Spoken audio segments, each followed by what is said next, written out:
con este tema del frío, se me moja la nariz. Pero bueno, hoy arrancamos la clase número 6,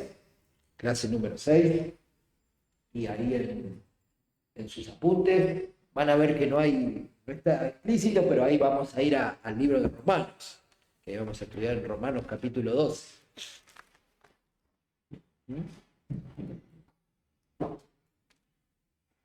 Bueno, vamos a ir un poquito del guión que siempre venimos con Efesios, y vamos a poder apreciar en cuanto como dice ahí el título de nuestra clase de hoy, que es "Sirve humildemente en la iglesia local". Ahí un poquito les habla el mismo apunte acerca de este contexto histórico. No viene el caso de repasar todo, pero sí es de notar de Pablo en cuanto a esta entrega, ¿no? Ya que estamos hablando del servicio, de poder involucrarnos en el servicio de la iglesia, y no por el hecho de cumplir con una tarea, digamos, organizativa, de decir, ay, tengo que estar porque, bueno, soy miembro, porque estoy aprendiendo esto, sino que podamos ver en otra perspectiva de lo que es este amor sacrificial y este servir a los hermanos, ¿no?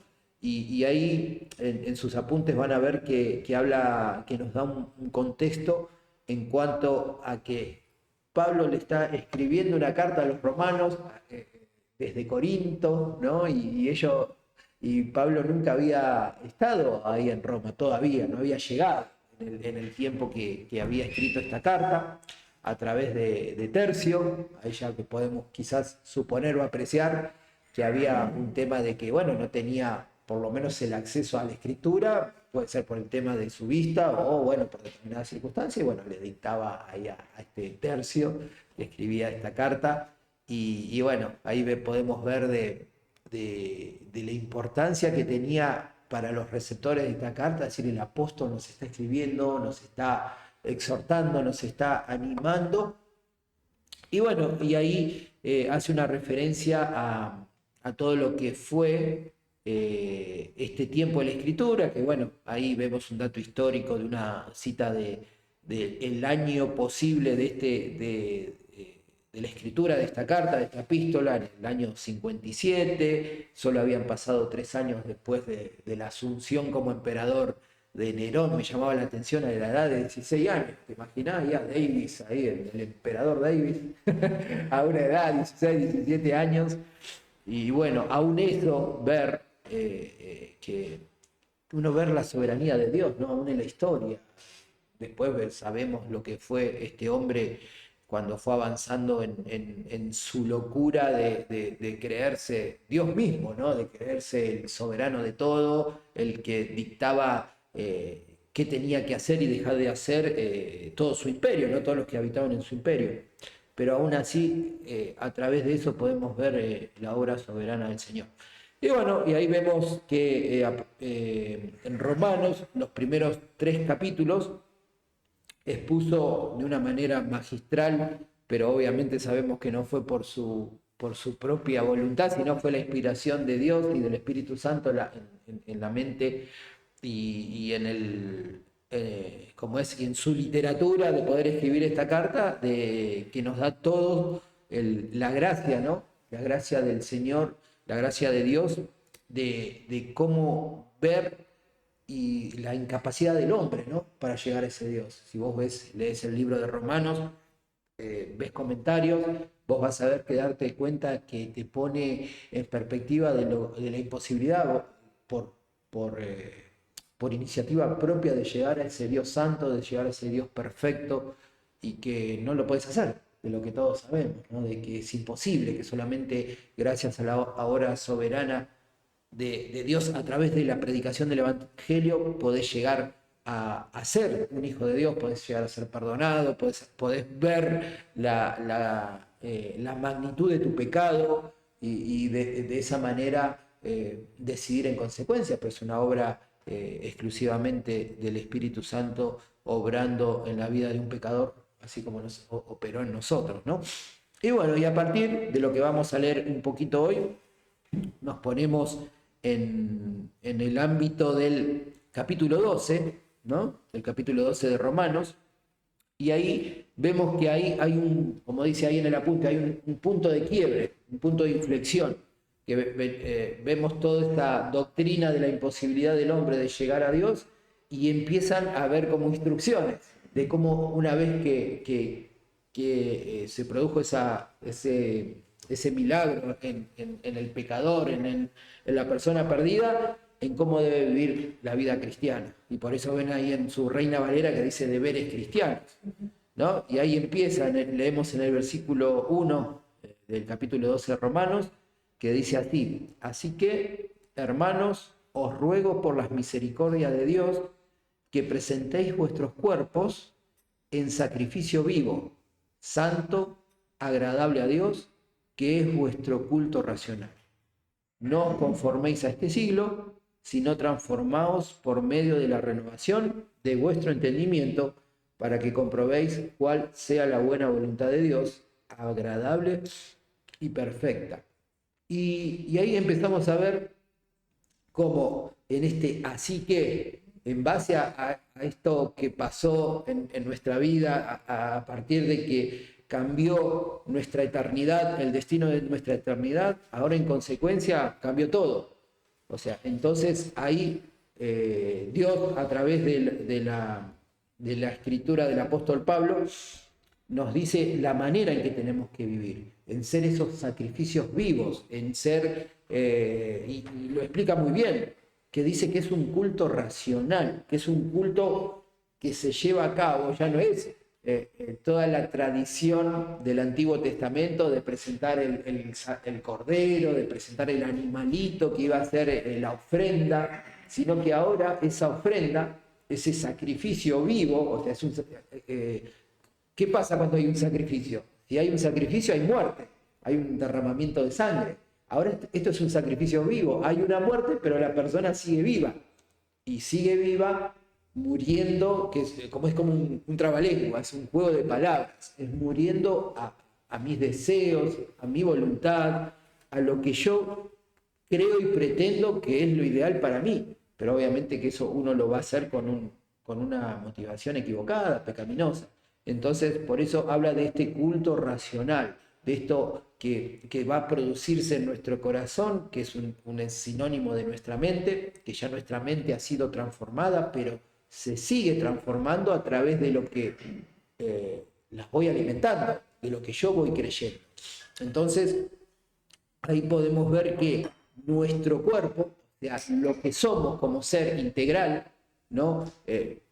Todo, o sea, ya sabemos que la vida no es para el deleite y para el placer de nuestros anhelos personales. Y que sí, uno va a decir, qué rico cafecito, ya que aprovechando que está el ruidito del cafecito. Buenísimo, no, está bien. Pero es un ejemplo y no está mal.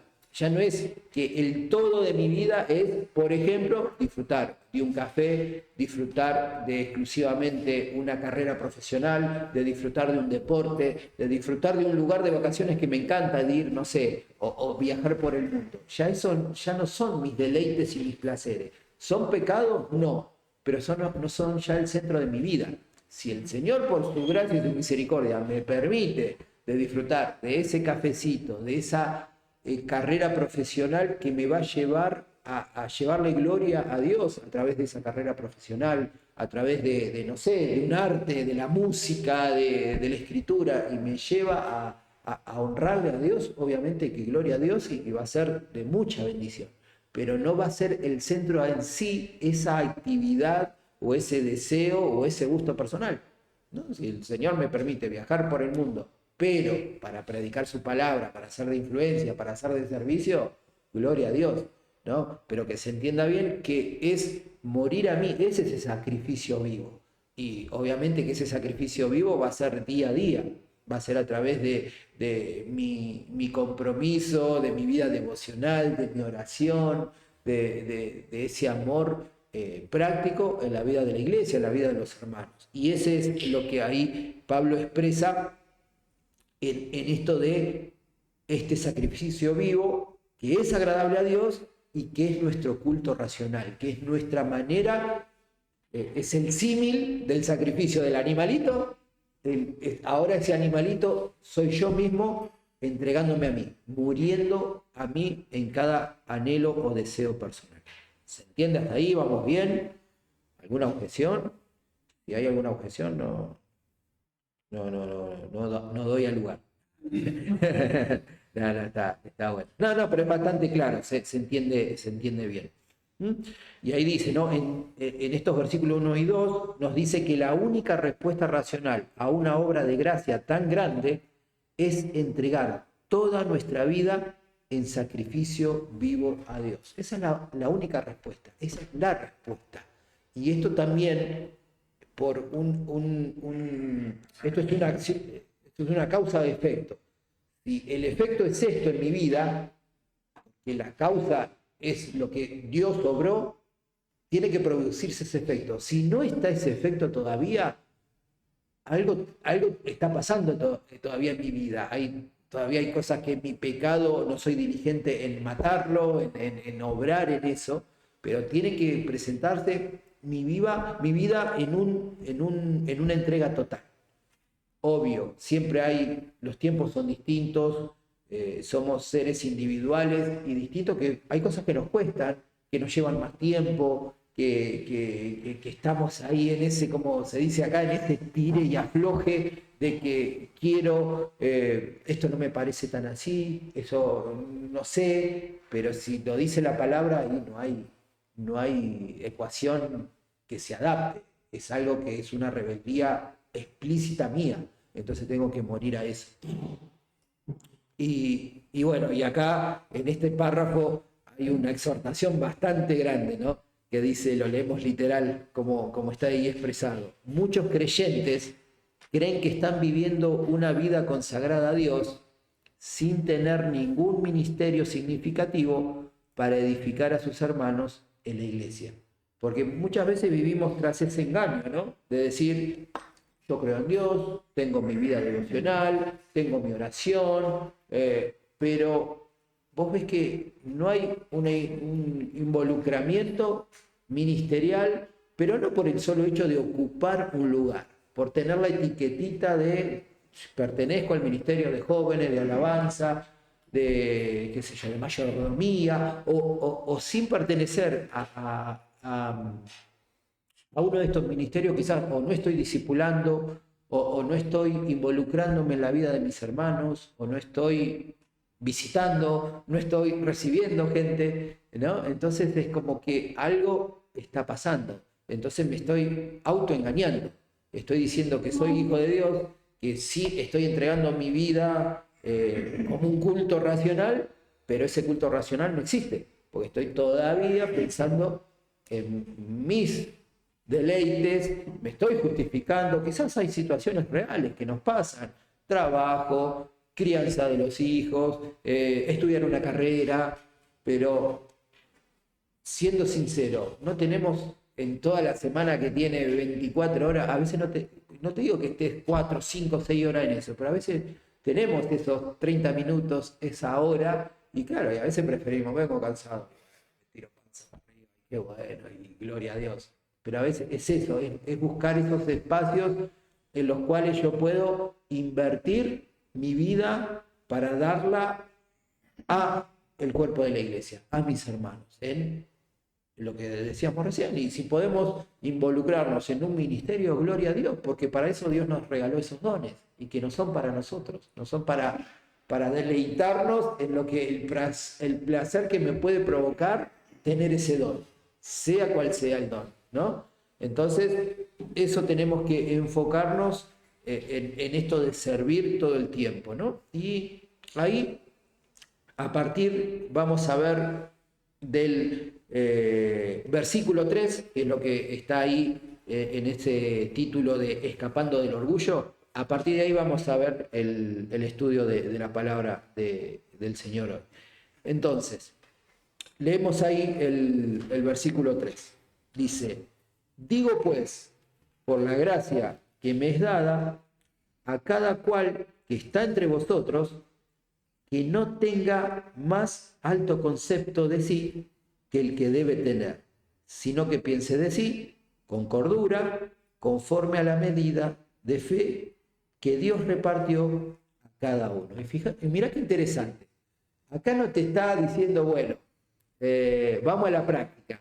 Me meto en este ministerio, bueno, acá se hace A, B, C. No, te está apuntando al carácter. No te está dando una instrucción específica de decir, mira, esto lo tenés que hacer así, esto lo tenés que hacer de esta manera. Mirá con qué, a qué apunta, como dice ahí el título.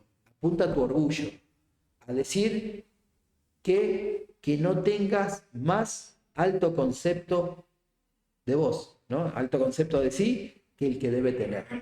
Y esto es lo que debe dirigir nuestra vida de servicio, nuestra vida no solamente de servicio, nuestra vida cristiana, de no creerme más de lo que soy, de no creerme la última Coca-Cola en el desierto, de no creerme que porque tengo quizás una facilidad en determinado aspecto de la vida ministerial, eso me hace especial o me hace alguien indispensable, ¿no? Porque a veces llegamos a creer eso.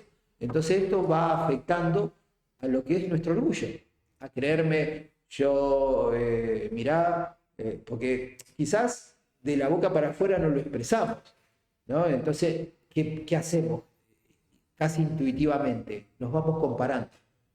Mira, mi hermano no memoriza tanto como yo. Mi hermano no sirve tanto como yo. O mi hermana hace tal cosa, no lo llega a hacer como lo hago yo. Entonces, ahí vemos que Pablo es consciente de eso, por algo da esta instrucción y por algo él sabe que siempre nosotros, cuando estamos en esta dinámica de servir, siempre las malas motivaciones están de por medio. Y es algo que tenemos que morir día a día. Entonces tenemos que apuntar a esto, ¿no? El orgullo es uno de los mayores peligros en nuestra vida cristiana, ya que puede convertirse en el punto de partida para toda clase de pecados, que tienen el potencial, obviamente, de destruirlo todo. Y si el Señor te permite estar en el lugar que estás, haciendo la actividad que te permita hacer, porque esto que quede bien en claro, nuestra vida es toda espiritual. No tenemos una vida secular y una vida de iglesia. No, mi vida de iglesia es la 24 horas, en donde el Señor me ponga, en donde el Señor me lleve. O sea, y toda mi vida es para el Señor en cuanto a eso. Entonces, aún que la persona que tenga enfrente no tenga de Cristo, a mí no tiene que haber en mí de decir, yo tengo a Cristo y él no, y entonces ya lo trato de una manera como esto, ¿no? De creerme más de lo que soy. Entonces yo lo tengo que tratar como superior a mí. Eso es lo que me dice la palabra, no es algo exclusivamente para los hermanos de la iglesia. Yo tengo que tratar a todas las personas como superiores a mí. Ahí se ve la humildad, y ahí se ve la humildad de Cristo. Y ahí es como yo combato el orgullo, ¿no? Entonces a eso me llama el Señor. A que yo debo ser humilde, a que la otra persona está en primer lugar, en que el Señor va a permitir situaciones en que la otra persona me va a maltratar, me va a poner cara. ¿No te pasa que hay días que vos decís, siempre está todo bien con esta persona y hoy no sé qué le pasó? Tuvo una mala actitud, es que también nosotros lo tenemos, pero como siempre quizás no estamos mirando al ombligo, no lo vemos. Y nosotros también tenemos malos días, pero no son malos días, entre comillas. Es nuestro pecado, que es esa lucha constante que le estamos dando lugar a esto, a creerme más que el otro. Entonces, eso es lo que yo debo combatir en todo aspecto de mi vida. Obviamente en la iglesia, pero no por eso lo tengo que descuidar en mi vida, en mi trabajo, con mis familiares, en la escuela, en la universidad. Todos son superiores a mí, todos. Y por algo Dios los puso donde los puso. Si puso un profesor, si puso un jefe, ¿no?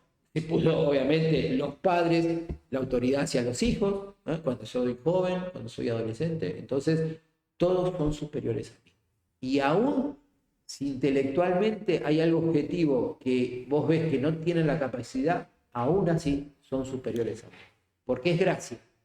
Porque si el Señor me dio una capacidad especial, es para su gloria, no es para mi gloria. Y es gracia.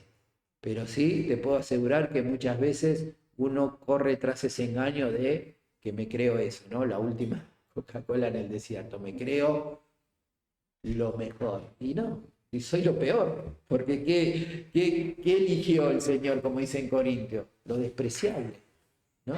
Para avergonzar a los fuertes, para avergonzar a los débiles, ¿no? Y eso soy yo. Soy despreciable, pero gracias al Señor me ha transformado para su gloria. Y ahí habla de el orgullo, ¿no? Que pone el yo, el ego en griego, ¿no? Ego, yo, pone, de ahí viene esa palabrita que vos decís, uy, mirá que suena inteligente, suena bueno, no, viene del griego, es el yo. Cuando es mi ego, o sea, cuando es mi yo, y ahí estamos corriendo grave peligro, nos transformamos en un, como dicen, en un yo-yo, siempre volviendo hacia mí, lo tiro, pero siempre vuelve hacia mí. Así que cuidado con eso, tenemos que escapar del orgullo, que no tenga concepto más alto, concepto de sí mismo, ¿no? Pablo está afirmando que todos tienden a esta estimación propia elevada. La psicología te invade con esto de que si tenés problemas, de que sos tímido, de que si sos esto, apuntan a lo externo. Y la autoestima, querete más, confía en vos, ¿viste? Te tiran esas frases matadoras claro, que te van estimulando, pero claro, están estimulando esto, el ego, el que vos podés, el que sos lo mejor, el que sos la víctima, ¿no? Y sabemos que eso es una vil, es una cruel mentira. Entonces, cuidado. Hoy venía escuchando ahí la radio. ¿Qué está pasando en mi vida? ¿Estoy influenciando al mundo o el mundo me está influenciando a mí? Porque muchas veces pasa, ¿no? O sea, nos dejamos influenciar por el mundo, ¿no? Nos dejamos creer, cuando empiece en mi mente a alimentar esas mentiras. Estoy creyendo que invirtiendo en bitcoins puedo ser más próspero. Por poner un ejemplo, así. O estoy creyendo que todo lo que soy y lo que tengo depende del Señor. Y depende del esfuerzo que el Señor me permite hacer si tengo salud. Porque si no tengo salud no puedo hacer ese esfuerzo de tener lo que el Señor me permite y lo necesario para que yo tenga. Entonces, cuidado con eso, con creerme algo más de lo que soy yo. Y humildad, como bien dice ahí, subrayalo, es confiar en Dios en cada aspecto de nuestra vida, viéndolo a Él como la fuente de toda capacidad. Esa es la humildad. O sea, es ver que si yo lo puedo hacer, es esa frase que la tenemos casi inconsciente, pero es real. Si Dios quiere, si Dios lo permite, si Dios lo permite me voy a levantar, si Dios lo permite, quizás ayer Irene dijo, bueno, mañana voy a la iglesia, si el Señor permite y no lo permitió. Hay un trato ¿cómo es? En el cuerpo, no en la enfermedad. Y ver que todo depende del Señor, porque la salud la tenemos si el Señor lo permite, ¿no? Entonces, es esto, es saber que si yo puedo hacer algo, es porque el Señor me lo permite hacer. Y es con lo cual todos tenemos que luchar. Es eso el orgullo, ¿no? Siempre podemos caer en eso, porque muchas veces nos pasa en el menosprecio de ver a otro. A veces no te pasa que es algo que todavía está, esa maldad que está en nosotros. Creo que el que me dice que no, me miente. Hasta cuando ves a alguien que te viene a pedir una moneda y vos lo ves harapiento, lo ves y ya, ¿viste? Ya al traerte a memoria esa característica es como que ya te provoca un rechazo.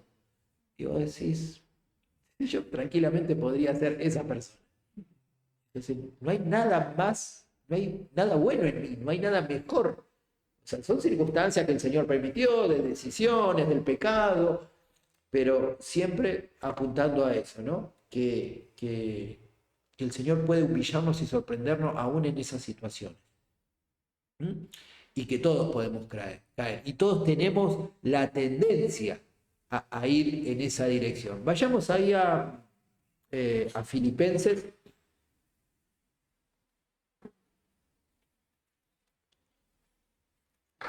Filipenses, capítulo 2, a partir del versículo 5, que este es el gran ejemplo, ¿no? Cuando nos queremos poner ahí en el pedestal y decir, qué lindo, qué linda, qué bueno, qué buena que soy.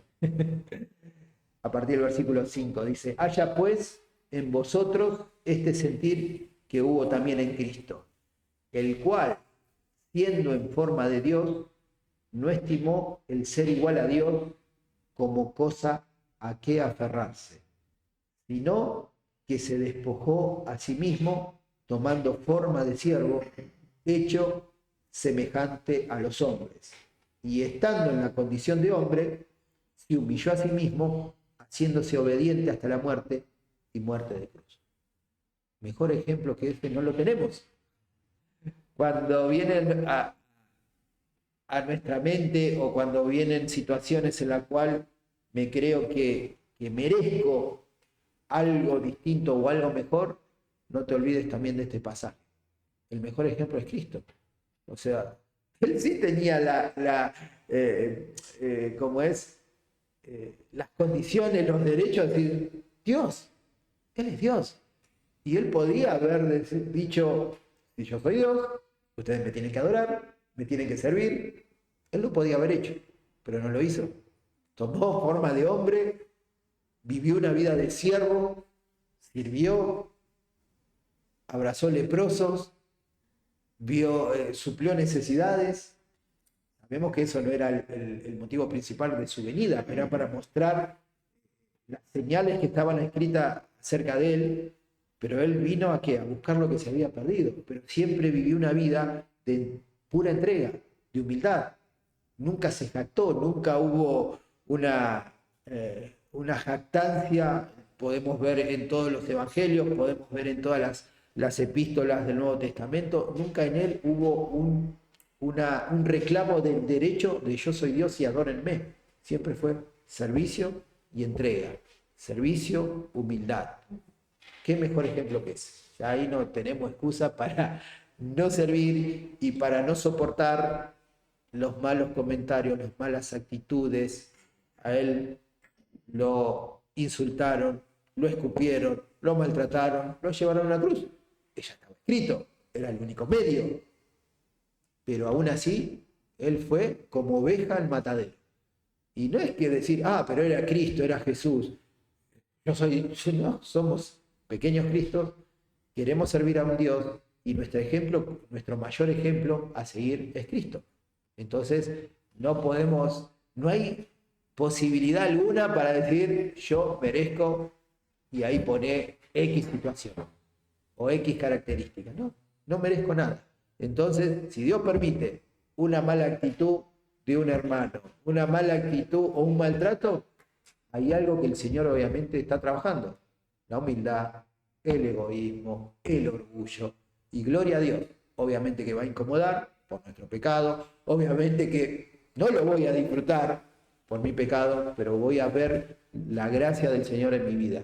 Porque Dios al que ama está atento, está disciplinando, está corrigiendo. Si no me pasa nada, ahí me tengo que poner en cuenta de qué está pasando, ¿no? Si no me afecta, puedo ser deliberadamente entregado al pecado, y obviamente que ya es el caso extremo de decir, epa, no soy un hijo de Dios porque Dios no le importa, no me está mostrando lo malo, como dice ahí en Romanos, en el capítulo 1, entregó mi mente a una mente reprobada, ¿no? Dejó que mi conciencia se cauterice, entonces me tiene que movilizar a decir, mi ejemplo es Cristo y yo tengo que sujetarme a Él y vivir como Él. Volvamos ahí a Romanos. Romanos, donde estábamos leyendo, el capítulo 12. Seguimos ahí, en el versículo 3. Que no tenga más alto concepto de sí que el que debe tener. Y ahí vamos a esto. Sino que piense de sí con cordura. ¿Quiere decir que estamos locos? Bueno, a veces sí. A veces puede ser. Si estamos locos para Cristo, ¿no? Pero acá habla de que hablemos un sano juicio, ¿no? Ahí de la palabra traducida cordura tiene que ver con el sano juicio, control, equilibrio, prudencia, sobriedad. Ahí mismo hace referencia a Tito 2:6. Exhorta a sí mismo a los jóvenes a que sean prudentes. Esa es la palabra también, es la misma palabra, prudentes. El creyente debe reconocer lo que ha recibido de parte de Dios sin sentirse orgulloso por tenerlo, sino la actitud correcta es agradecimiento a Dios y ser responsable de cómo lo voy a usar. Entonces, de todo lo que el Señor me da, si ya trabajé en el orgullo, si ya entendí que lo que me permite hacer es para Él, si ya entendí de las circunstancias que estoy viviendo, como decíamos recién, de maltrato, de persecución, ¿no? Cuando nos rechaza la familia, cuando nos rechazan amigos, es para moldear mi carácter, es para servir, es para servirles. ¿De qué manera? Obviamente predicándole el Evangelio, demostrar a un Dios de amor, a un Dios de que está trabajando en mi humildad, pero también tengo que entender que todo esto lo debo hacer con un sano juicio, con una prudencia. Eso tiene que haber en mi mente, porque es la base. Si no tengo ese pensamiento constantemente en mi vida, voy a pensar alocadamente, voy a tomar decisiones obviamente que no son las correctas. Y me encanta el ejemplo que da acá, ¿no? Dice de este actor famoso de las Crónicas de Narnia, diciendo que la humildad no es una mujer hermosa diciendo que es fea, o un arquitecto hábil diciendo que sus diseños no son buenos. Más bien, humildad es ser capaz de diseñar el mejor edificio en el mundo y saber que es el mejor del mundo, pero no estar más ni menos feliz de haberlo diseñado uno mismo que de haberlo diseñado otro, porque reconoce que Dios es el que da la capacidad para esto, pudiendo Él darla a cualquiera, a uno o a otro. Es eso eso es la humildad, eso es la prudencia, eso es, viste, tampoco es que te pongas en el papel, no, la verdad que no, viste, la falsa modestia. ¿No? Es decir, reconocer, el Señor me dio este don y yo lo pongo al servicio de Él. Y esto me llama a que, como es un don que el Señor me dio y yo soy un reflejo, hay atributos que son transferibles, ¿no? Que el Señor pone en mí, que puedo yo tener misericordia, que puedo tener bondad, que puedo tener amor, que puedo tener mansedumbre, humildad. Entonces, y si yo pienso prudentemente acerca de eso, yo tengo que reconocer, gracias Señor que me diste este don, ¿no? Como dice, no es como decir, sabiendo que hay algo objetivo, que esa, por ejemplo, que puso un ejemplo, es decir, si esa persona es linda, dice, no, soy fea. Pero tampoco se tiene que jactar que es linda. Y después puso un ejemplo muy práctico, un arquitecto que sabe que es el mejor arquitecto del mundo, que sabe que puede, por esa capacidad, diseñar el mejor arquitecto del mundo. ¿Sabe cuál es la diferencia? En que él se contenta, en que el Señor le dio la gracia de poder haberlo hecho, pero también se contenta en la posibilidad que lo pudo haber hecho otro. Entonces sabe que su gozo y su contentamiento está en el dador de ese don, no del don en sí. Porque a veces nos enamoramos de ese don y decimos, wow, mirá qué bien que toco la guitarra, diría Pedrito. O mirá qué bien que hago esta exégesis. No, ahí aprendiendo. No, es el don que nos da el Señor. ¿No? O qué bien que toco el violín, diría Pame. ¿No? Pero es saber que lo podría hacer ella o lo podría hacer otra persona. ¿No? Lo podría hacer Pedro o lo podría hacer a otra persona, y me gozo en que lo puedo hacer aún si lo haga otra persona también. Esa es la verdadera humildad. Es saber reconocer quién es el dador de eso y para quién se hace. También reconociendo la interdependencia, ahí vemos un título. De ahí avanzamos. en el capítulo 12. Vamos al versículo 4. Porque de la manera que un cuerpo tenemos muchos miembros, pero no todos los miembros tienen la misma función. Ahí remarca de la manera que un cuerpo tiene muchos miembros. Y ahí estamos viendo cómo se pone de manifiesto esta humildad, cómo se pone de manifiesto este matar el orgullo. No va a ser algo que lo voy a hacer de manera individual, sino que sabemos que somos parte del cuerpo. Sabemos que todas estas dinámicas en las cuales Dios va obrando en mi vida y a través de mi servicio va obrando en la vida de mis hermanos, ahí está, ahí estamos hablando en plural, no estoy hablando en mi casa, yo solito, solita, no. Va a ser en la dinámica de la vida de la iglesia, de esta interdependencia, de que soy dependiente. O sea, que yo no puedo hacer nada por mí mismo. Aún como estos casos que se ponían ahí como ejemplo, un arquitecto. Está bien, el arquitecto puede tener el mejor diseño, hoy en día tenemos los software que facilitan los planos, puede hacer el mejor presupuesto, puede hacer, decir, bueno, elegir los mejores materiales, tener el terreno, pero si solamente está el arquitecto con eso, ¿y dónde están los recursos? ¿Dónde están los albañiles? ¿Dónde está el maestro mayor de obra? ¿Dónde están las maquinarias para llevar a cabo esa limpieza de ese terreno, hacer las bases y levantar ese edificio? Es imposible que un arquitecto haga todo.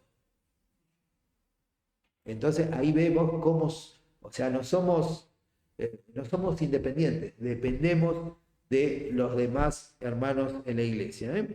Y esta imagen es perfecta, es la analogía del cuerpo humano y que hace que nosotros seamos esto mismo, una extensión de mi otro hermano. O sea, somos necesarios entre nosotros. Pero esto, como veníamos hablando, siguiendo pensando con cordura y con prudencia, que no soy indispensable. Que si no estoy yo, el Señor en su misericordia pone otra persona. Pero si el Señor hoy me da la gracia de hacerlo, ponerlo con la mejor voluntad y con la mejor disposición. Ahí dice 1 Corintios 12:12. Porque así como el cuerpo es uno y tiene muchos miembros, pero todos los miembros del cuerpo, siendo muchos, son un solo cuerpo, así también es Cristo. Este es el juego de decir, somos muchos, pero somos uno.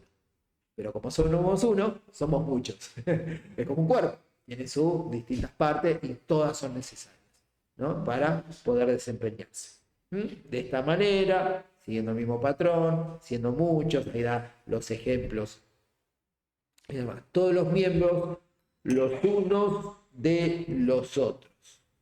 Como dice ahí en el versículo 5. Así nosotros, siendo muchos, somos un cuerpo en Cristo y todos miembros los unos de los otros. Cada miembro tiene funciones interdependientes necesarias para el funcionamiento del cuerpo. Y esta frase que parece muy simple, pero es verdad, no hay creyentes llaneros solitarios. Bueno, esto para mi época, ustedes son más jóvenes, antes estaba la serie de Llanero Solitario, la veía en blanco y negro yo, qué viejo que soy. Como es, pero es cierto, o sea, ese justiciero que hacía todo solo, no, eso no existe, eso es parte de, como esto mismo, todos dependemos de los demás y todos dependen uno de los otros. Utilizando el don, ¿no? De manera, Romanos, versículo 6, de manera que teniendo diferentes dones, según la gracia que nos es dada, si el de profecía, úsese conforme a la medida de la fe. De manera, ahí lo que nos va a enfocar más es esto de manera que teniendo diferentes dones, ¿no? O pero teniendo diferentes dones. Los dones son diversos, variados, pero todo es según la gracia que el Señor nos dio y que esos dones lo utilicemos. Acá lo central, por eso lo dice el título o el subtítulo, que los utilicemos, que si Dios nos dio ese don, es para la gloria de Dios, es para que mi hermano pueda crecer, para que mi hermano pueda luchar con el pecado, para que mi hermano, a través, por ejemplo, disculpe que utilice el ejemplo porque está acá, está presente, a través, por ejemplo, del don de la música, yo pueda motivar a mi hermano a alabar a Dios, a cantarle a Él.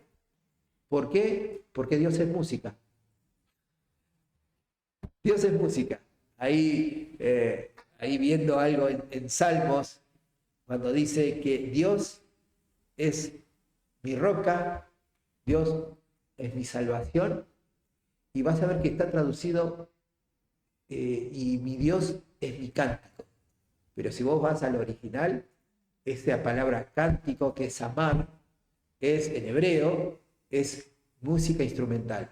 Es música, y hablando de las cuerdas, es pulsada con la mano. Entonces, que ese cántico, vos podés decir, es mi cántico, es mi alabanza a Dios. Dios es música. Por ahí lo sabías, si no te estás enterando, pero Dios es tu música. Y fíjate qué importante, utilizamos este ejemplo de la música. A través de la música, vos estás estimulando a tu hermano o a tu hermana a llevarle gloria a Dios, a cantarle y a hacer lo que Dios es, que es música, porque Dios es perfecto, la música es matemática, no hay duda, porque así es nuestro Dios. Es perfecto, es armonioso, tiene compases perfectos, tiene tiempos perfectos, y eso es la música. No es la música, no es lo que a mí me gusta, sino lo que Dios es, ¿no? Entonces, por eso es que utilicé este ejemplo nada más y me fui un poquito por las ramas, pero utilicé este ejemplo de para qué es mi don, ¿no? Si tengo el don de enseñanza, para que mi hermano, mi hermana crezca en el conocimiento del Señor, porque esa es la vida eterna, que te conozcan a ti y a tu hijo. O sea, no es, zafé del infierno, me voy al cielo y en eso consiste la vida eterna. Es una de las partes, pero no es la principal. La vida eterna consiste en que te conozcan a ti y a tu hijo. ¿Y de qué manera te voy a conocer? Obviamente a través de la enseñanza, pero también a través de la música. Todo apunta a eso, a que crezcamos, a servir. ¿Y a qué? A morir a mí, ¿no? A entregar el todo por el todo a mi hermano. Ahí seguimos en el versículo 6, ¿no? Que dice, según la gracia que nos es dada. Los dones son una expresión de la gracia de Dios. Es el mejor regalo que puede uno tener. ¿Y sabe qué? Todos los tenemos. O sea, nadie se quedó afuera. Acá no es que, bueno, te quedaste fuera de la repartija de dones. No, todos tenemos uno.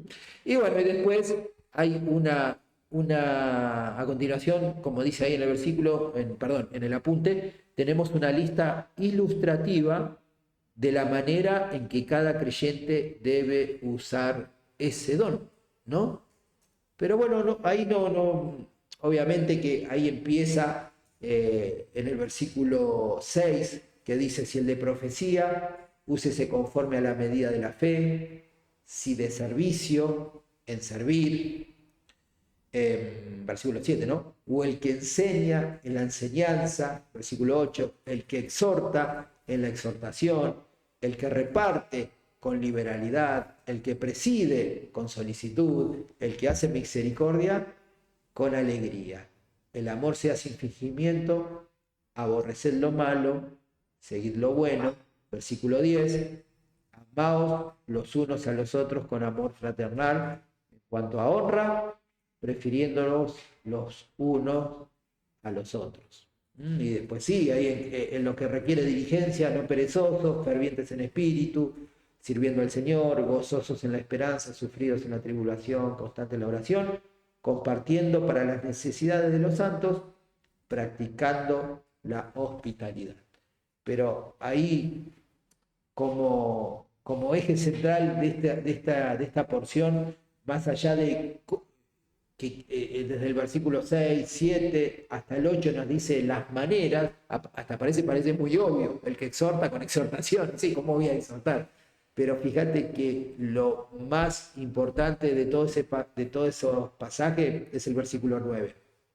El amor sea sin fingimiento, aborreced lo malo, seguid lo bueno. O sea que en esto está también, en cómo yo expreso esa gratitud, esa gracia que me dio el Señor. ¿Cómo lo hago? Con un amor sin fingimiento, con un amor genuino. Y ese amor genuino no es un amor emocional, que sí puede tener expresiones de emoción, pero fíjate que el amor del Señor es un amor o sea, el amor es entrega.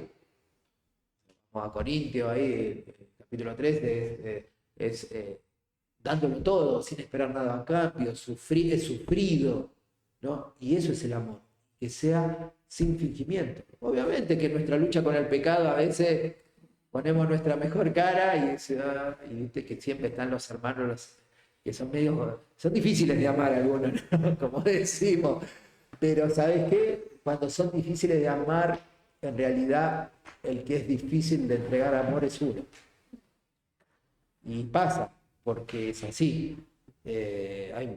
Uno se escuda en el carácter, la manera, las formas, pero si el Señor propuso en sus planes eternos que eso que está pasando se escribiera en la historia de tu vida, de que te enfrentes a ese hermano o esa hermana que son difíciles de amar, difíciles de servir, y es porque lo tengo que hacer, porque en realidad el Señor me ama tanto que está trabajando en esa parte de mi vida, porque yo no quiero servirlo, yo no quiero amarlo, que esa es la verdad.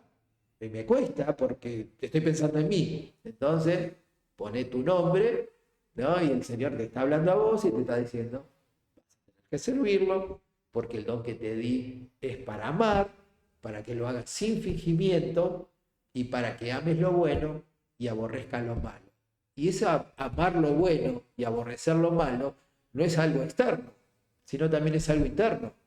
Amar lo que yo amo y aborrecer lo que yo aborrezco, nos está diciendo el Señor, ¿no? Y eso es el amor sin fingimiento, es esa entrega constante que el Señor nos está marcando en el servicio, que es un acto de amor. El servicio es un acto de amor, y ese acto de amor, el centro es el Señor, pero el centro también es mi hermano, aún si es difícil de amar, ¿no? Que uno pone esa frase y uno se ríe, pero en realidad es triste. ¿Por qué? Porque en realidad es un espejo de cómo está mi vida. No es que esa persona es un medio de gracia que el Señor está poniendo para tratar en mi egoísmo, para tratar en mi orgullo. Y entonces, gloria a Dios porque pase. Y porque el Señor permita situaciones que hoy quizás no la entiendo, que me duelen, que no, lo quisiera hacer de otra manera, pero de eso se trata, ¿no? Y como dice ahí, la forma en la que descubrimos nuestros dones es involucrarnos en el servicio y reconociendo lo que te apasiona. Hay cosas que te van a apasionar y que el Señor las va a poner a disposición de la iglesia, pero va a cambiar esa pasión, porque antes esa pasión apuntaba hacia vos y ahora esa pasión va a apuntar hacia afuera, hacia mi hermano, hacia mi hermana. Y como dice, la regla de las 3 F serviría, ¿no? Facilidad, fervor y fruto. Pero más allá de esto, más allá de esto que suena muy bonito, que no nos perdamos de vista esto, ¿no? De lo que dice el versículo 9. El amor sea sin fingimiento, ¿no? Que lo podamos vivir de una manera en la cual podamos amar de manera genuina a nuestros hermanos. Y después ahí tienen una serie de preguntas que sería bueno que después tranquilos las contesten, las preguntas de reflexión, y puedas identificar qué hay ahí que entregar todavía, qué hay para morir y para tomar nuestra cruz y seguirlo a Cristo y vivir para su gloria. Y hasta ahí sería la clase de hoy. ¿Algún comentario, alguna queja? Hable para ahora. Pero bueno, eso es lo que el Señor nos marca, ¿no? A lo que vimos hoy, que este servicio sea para que sirvamos humildemente. En eso se cierra todo. Oramos y terminamos. Señor y Dios, Padre, te agradecemos por este día, gracias por tu palabra, gracias por esta exhortación a nuestras vidas, Señor, en la cual podemos también observar que quizás estamos sirviendo de una manera equivocada, quizás estamos sirviendo pretendiendo un reconocimiento, una palmada en la espalda, un gracias, una gratitud, un regalo. Pero Padre, tú nos muestras que esto no está de manera correcta, estando expresándose en nuestra vida hoy día, sino que tú nos llamas con el ejemplo que nos muestras en tu Hijo Cristo, de que Él siendo Dios no se aferró a eso, sino que vino en forma de hombre, en forma de siervo, y Señor, entregó todo, entregó su propia vida para que hoy tengamos el regalo inmerecido de la salvación, Señor. Y ese es nuestro horizonte, ese es donde tenemos que poner nuestra mirada en Cristo, en servirlo, en servir a los hermanos, Señor, en servirte a ti y en poder hacerlo de una manera prudente, pensando, Señor, que tú nos diste un don que es para la edificación de la iglesia, para el amor sin fingimiento y que para que podamos amar lo que tú amas y aborrecer lo que tú aborreces, Señor. Tú aborreces el egoísmo, la lengua mentirosa, el pecado, Señor. Y eso es lo que tenemos que odiar nosotros y amar todo lo que tú eres, Señor, porque solamente tú encierras lo que significa el amor, Señor. Entrega total a pesar de todo, a pesar de nosotros, a pesar de nuestra maldad. Señor, gracias por tu palabra, gracias por este día, Señor, y dejamos todo en tus manos, orando en el nombre de Cristo Jesús. Amén.